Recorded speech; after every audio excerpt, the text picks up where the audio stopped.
Salam dan bahagia Ibu Bapak Guru.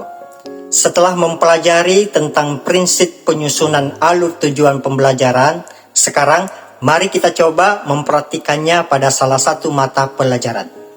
Video ini akan menggunakan mata pelajaran IPA di fase B sebagai contoh. Ibu dan Bapak Guru dalam mengajar mata pelajaran yang lain tetap bisa mengikuti, karena prinsip dan proses berpikir yang digunakan tetap sama. Menyusun ATP dilakukan setelah kita semua telah menurunkan capaian pembelajaran menjadi tujuan pembelajaran. Kemudian saat menyusun ATP, langkah pertama yang dilakukan adalah pertama, berkolaborasi dengan guru satu fase. Pada contoh ini berarti ATP harus disusun berdasarkan hasil diskusi guru kelas 3 dan kelas 4 SD. Yang kedua, susun tujuan pembelajaran secara logis dari kemampuan yang sederhana ke yang lebih rumit. Misal, kita mau mengurutkan secara hierarki.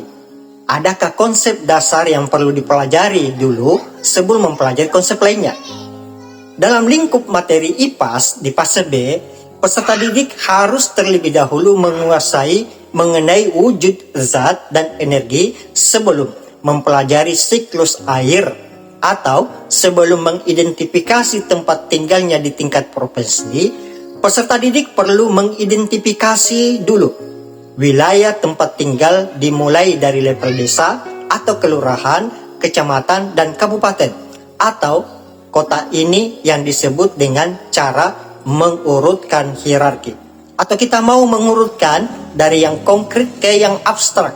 Misal, murid sebaiknya memahami dahulu mengenai konsep alat tukar sebelum mengaitkannya dengan alat atau nilai mata uang. Ibu Bapak Guru juga bisa mengurutkan secara deduktif, yaitu dari lingkup materi yang umum dan spesifik.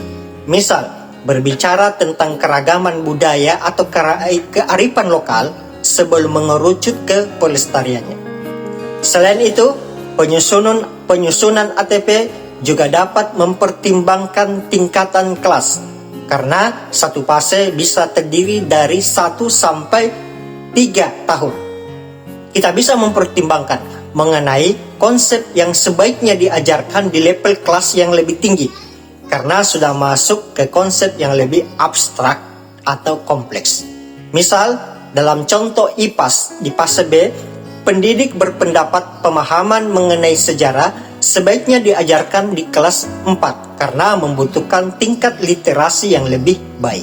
Pengelompokan tumbuhan dan hewan berdasarkan ciri-cirinya kita bisa ajarkan di kelas 3 karena lebih konkret.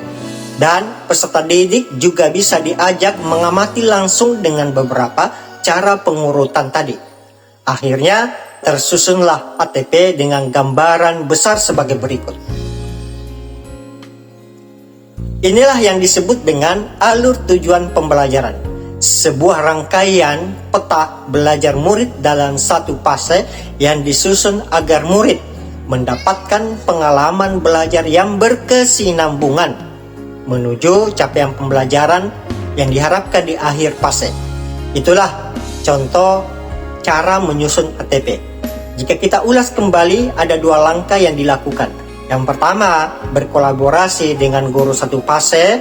Yang kedua, menyusun urutan tujuan pembelajaran secara logis. Ibu Bapak Guru bisa memilih cara pengurutan yang sesuai dengan karakteristik mata pelajarannya. Bisa juga mengkombinasikan beberapa metode seperti yang dilakukan pada contoh ini. Selamat mencoba.